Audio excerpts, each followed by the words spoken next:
जय श्रीमन्नारायण। मैं मैथिली झा आप सभी के बीच वट सावित्री कथा को लेकर के उपस्थित हूँ। ओम प्रणम्य सच्चिदानंदम धृणां श्रेयो विवृद्धये वक्षे सनातनं धर्मं श्रुति स्मृति प्रचोदितम। पार्वती जी कहती हैं, प्रभास क्षेत्र में ब्रह्मा जी की प्रिया सावित्री राम की देवी रहती है। हे देवाधिदेव महादेव, हे जगतपते, मुझे उन सावित्री देवी के व्रत के महात्म्य के साथ उस पवित्र इतिहास को मुझसे बताइए जो कि स्त्रियों के पातिव्रत्य को बढ़ाने वाला है और उनके सौभाग्य का उदय करने वाला है।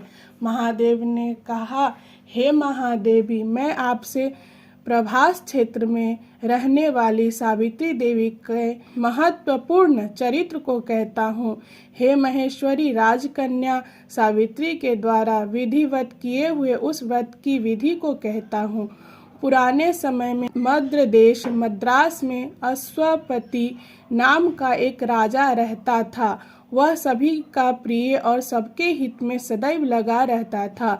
वह क्षमाशील, सत्यवादी, जितेंद्रिय था, लेकिन उसके कोई संतान न थी।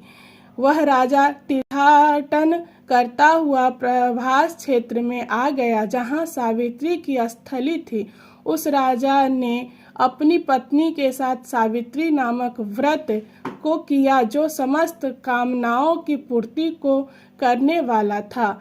उसकी तपस्या से ब्रह्मा जी की प्रिया सावित्री देवी अत्यंत ही प्रसन्न हो गई, जो कि भुवः और स्वः अर्थात तीनों लोकों की साक्षात स्वरूप थी। वो देवी कमंडलू धारण किए हुई थी। दर्शन देकर वह पुनः अंतर ध्यान हो गई।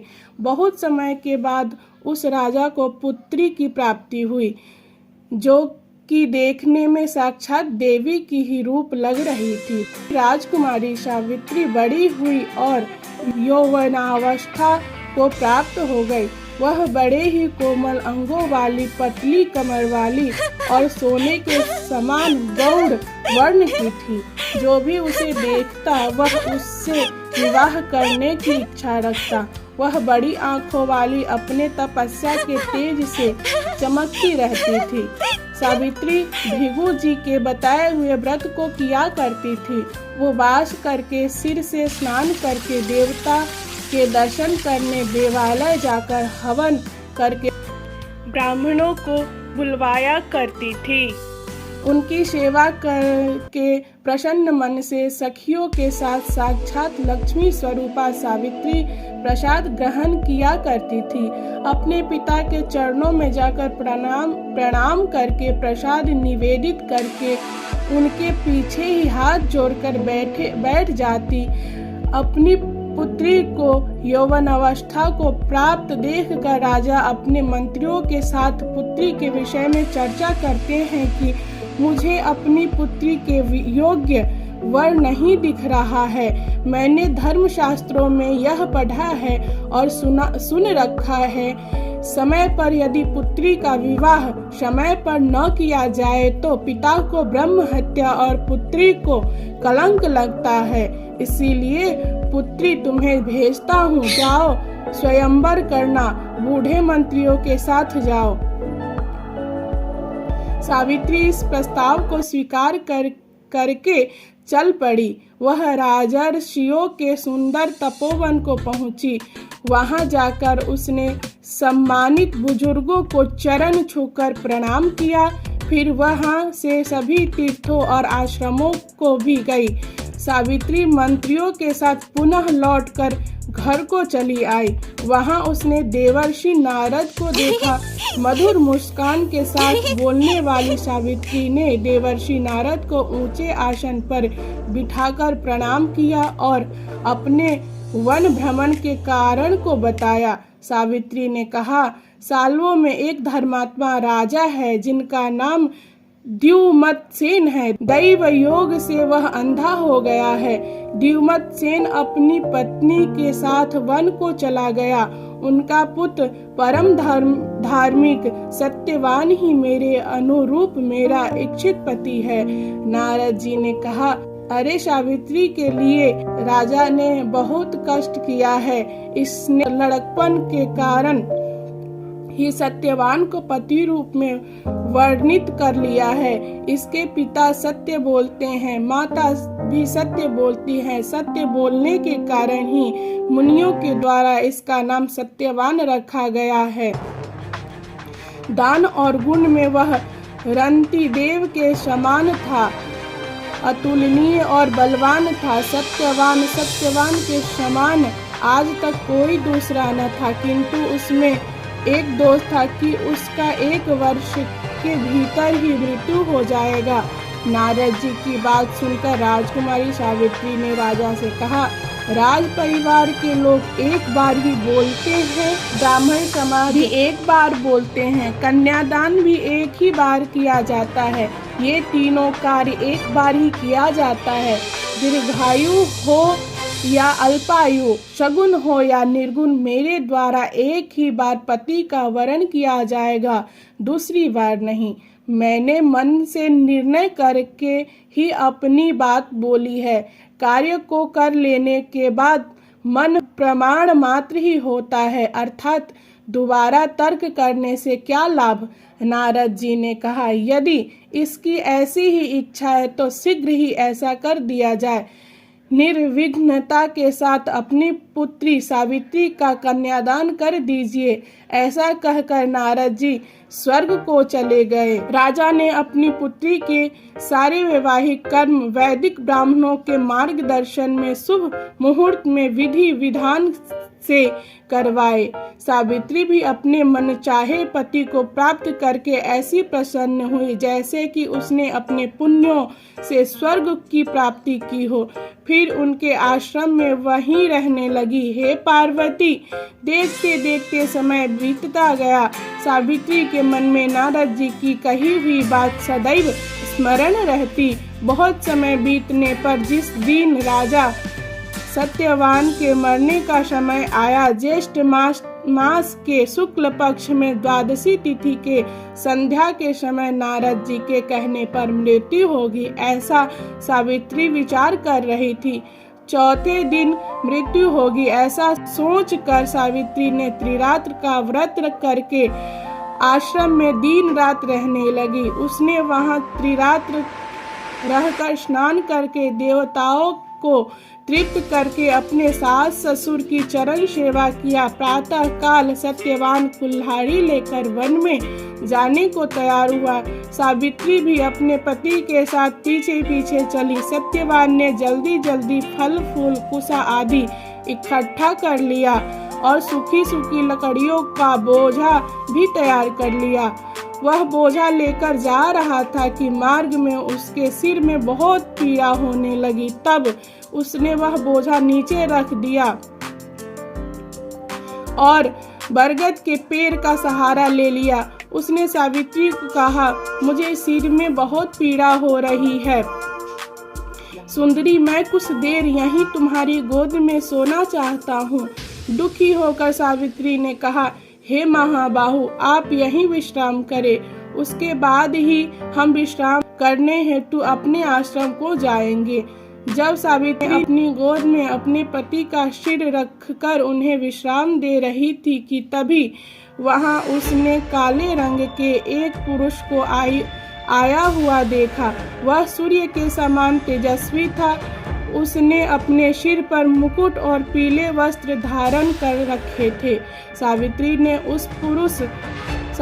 ने उन पुरुष को प्रणाम करके मीठी वाणी में बोला, आप कौन से देवता या दैत्य हैं जो कि मुझे डराने के लिए आए हुए हैं। हे पुरुष श्रेष्ठ, आप यह जान ले कि कोई भी मुझे धर्म से हटा नहीं सकता।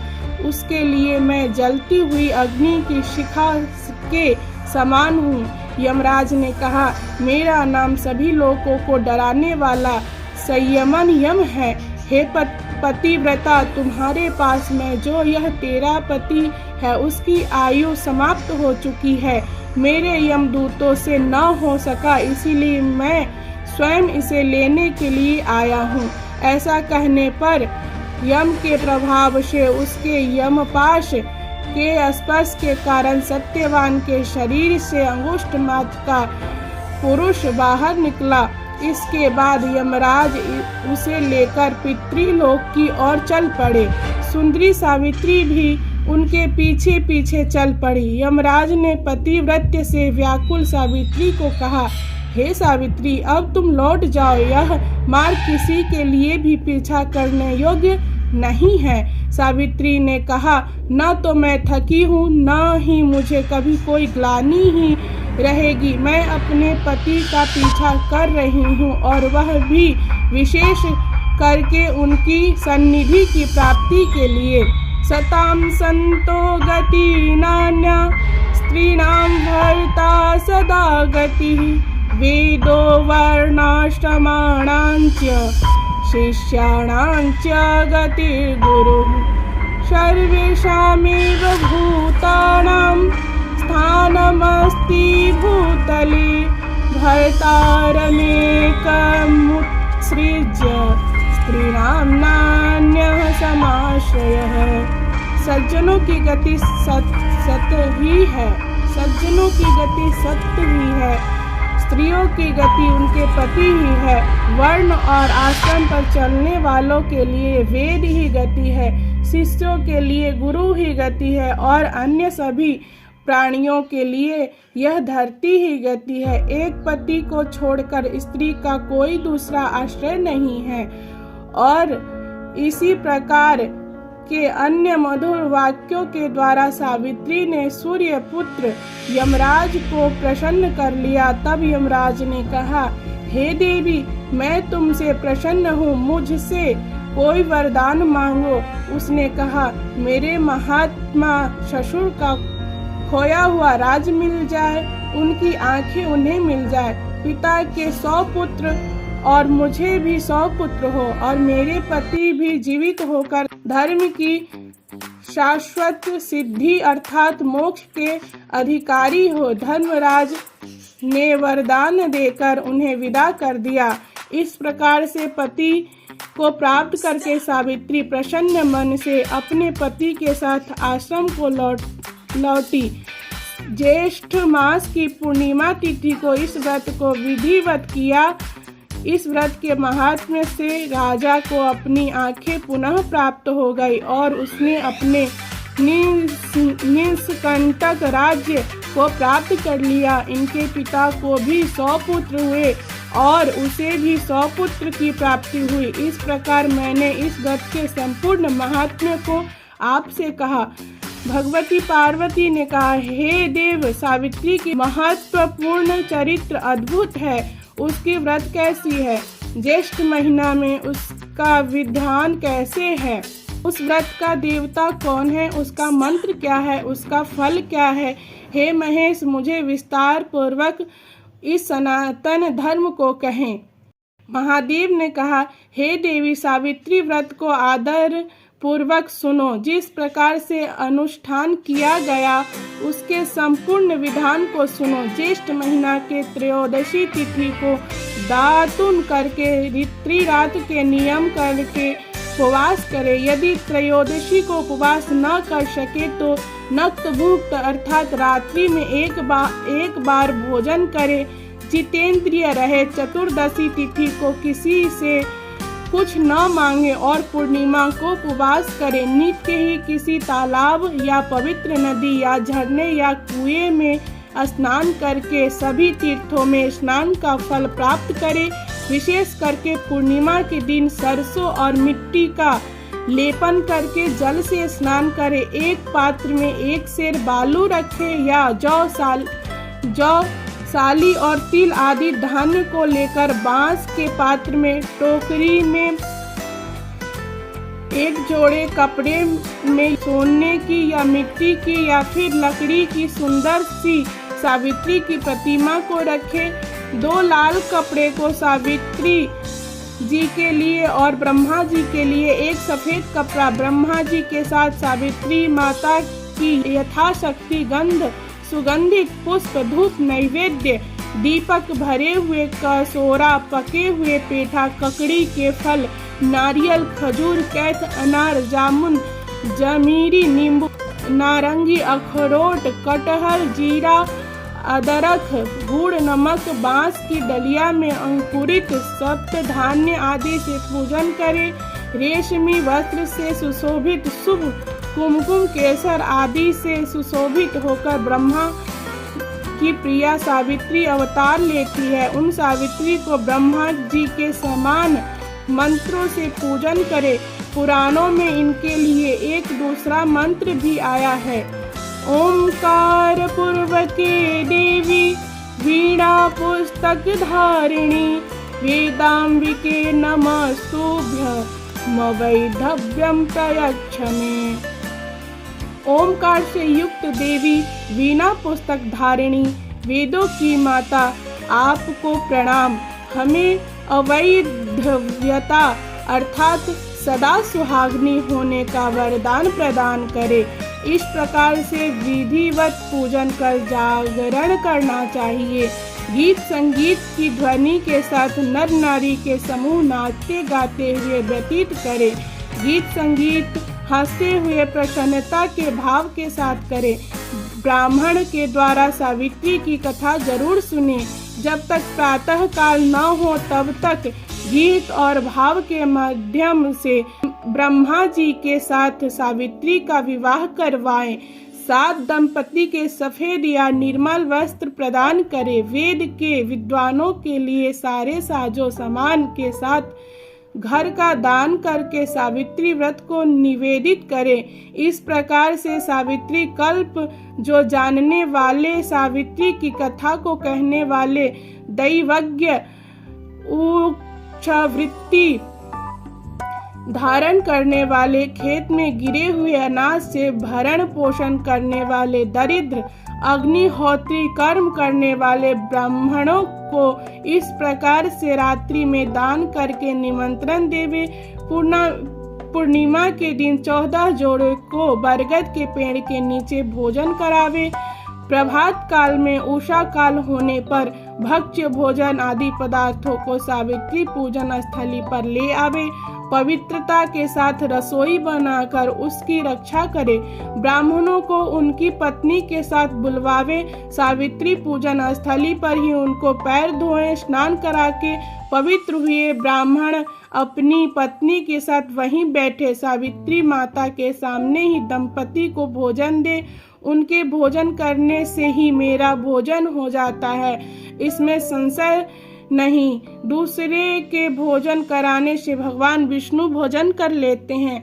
वे लक्ष्मी जी के साथ वरदायक होकर वर प्रदान करते हैं।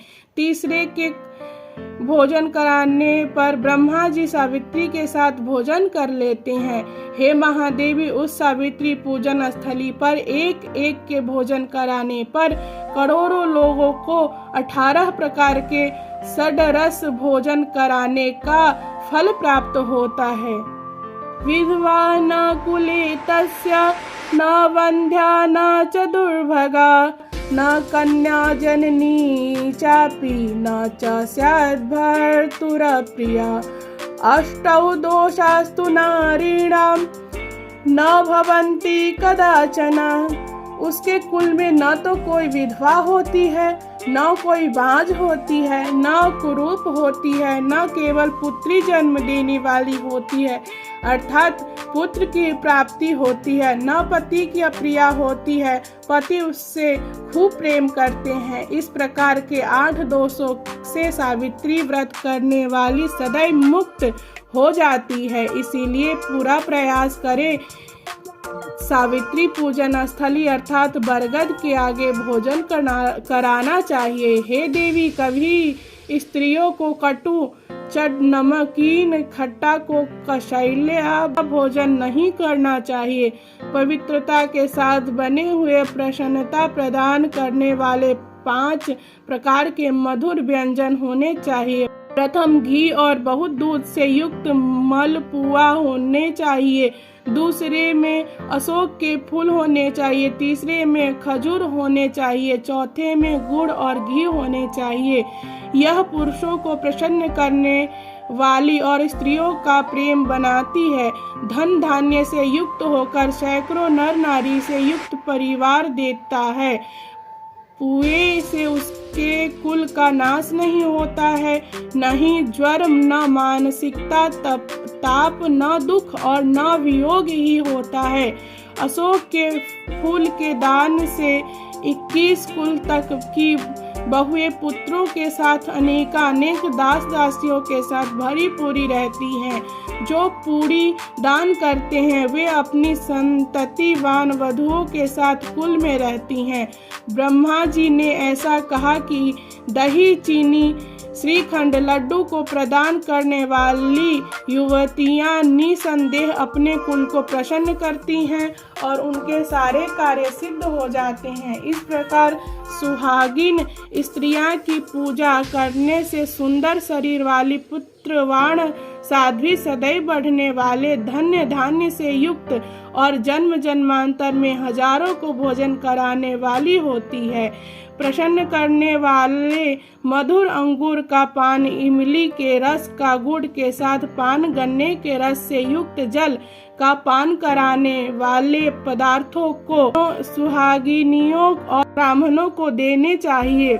अलग अलग वर्णों के गायों को उन्हें देने चाहिए, इससे उनके सारे पाप जल जाते हैं। अंगों को कुमकुम आदि से सुसज्जित और हार, आभूषण आदि से सुशोभित प्रत्येक देवियों की विधि विधान से पूजा करे। ब्लाउज के साथ वस्त्र दान करनी चाहिए। गंध, धूप आदि से पूजन करके नारियल दान करनी चाहिए। आंखों में काजल लगाकर, मस्तक में सिंदूर लगाकर, सुपारी और प्रसन्न करने वाले सुगंधित मधुर पदार्थों को पात्र के साथ प्रणाम करके हाथ में देवे, तब विदाई करे। फिर इसके बाद स्वयं बंधु बांधवों और बालकों के साथ भोजन करके, अथवा यदि पूजन स्थली पर भोजन न कर सके तो घर जाकर भोजन करे। जिस प्रकार से भी सावित्री देवी प्रसन्न हो वैसे करने चाहिए।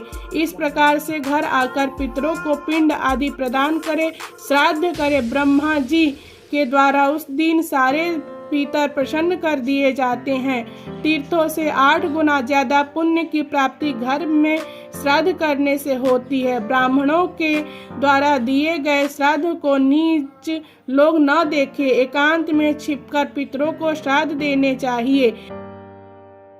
नीचों के द्वारा देखने पर भी पितर दिए हुए श्राद्ध को नहीं लेते हैं, इसीलिए प्रयत्न करके श्राद्ध को छिप करके ही करनी चाहिए। स्वयंभू ब्रह्मा जी के द्वारा कहा हुआ है कि इस विधि से सारे पितर प्रसन्न होते हैं। गौरी भोजन, 8 वर्ष की कन्या का भोजन आदि की क्रिया से विसर्जन करने का विधान राजसी कहलाता है। जो मनुष्यों को कीर्ति प्रदान करता है, अपना ही चाहने वालों को यह दान सदा ही देना चाहिए। यदि सात्विक फल चाहिए तो श्राद्ध में विशेष रूप से करना चाहिए। हे देवी, इस प्रकार से सावित्री व्रत का उद्यापन करना चाहिए। यह मनुष्यों के लिए सदैव ही समस्त पापों का नाश करने वाला विधान है, चाहे निष्काम हो या सकाम हो, लेकिन सारे पाप उसी क्षण नष्ट हो जाते हैं। इस लोक में स्त्रियां सौभाग्य और धन धान्य से युक्त हो जाती हैं। जो मनुष्य सावित्री पूजन स्थली की यात्रा करते हैं, उनको इस किए हुए यात्रा से अनेकों प्रकार से समृद्धि की प्राप्ति होती है। ज्येष्ठ महीना के पूर्णिमा आने पर सावित्री पूजन स्थली पर जो इस कथा को सुनता है, उनके सारे पाप नष्ट हो जाते हैं। और जो प्रदक्षिणा करके फलों का दान विधि पूर्वक करते हैं, चाहे 108 बार या उसका आधा, 54 बार या उसका आधा, 27 बार या फिर 14 बार, जो मनुष्य प्रदक्षिणा करते हैं उनके अगम्यागमन आदि अनेकों पापों के फल का निसंशय नाश हो जाता है। सावित्री पूजन स्थली पर जाकर जो अपनी पत्नी के हाथ से सोने के कलश या मिट्टी के कलश में रखकर लाए हुए पवित्र जल से संध्या करते हैं, उन्हें 12 वर्षों के संध्या का फल प्राप्त होता है। स्नान और दान से, अश्वमेध यज्ञ से, 10 गुना फल की प्राप्ति होती है और उसी प्रकार से उपवास करके अंत में कथा का श्रवण करने से भी ऐसे ही फल की प्राप्ति होती है। ओम शांति शांति शांति। स्कंद पुराणोक्त वट सावित्री व्रत कथा संपूर्ण। जय श्रीमन नारायण। जय मिथिला, जय मैथिली।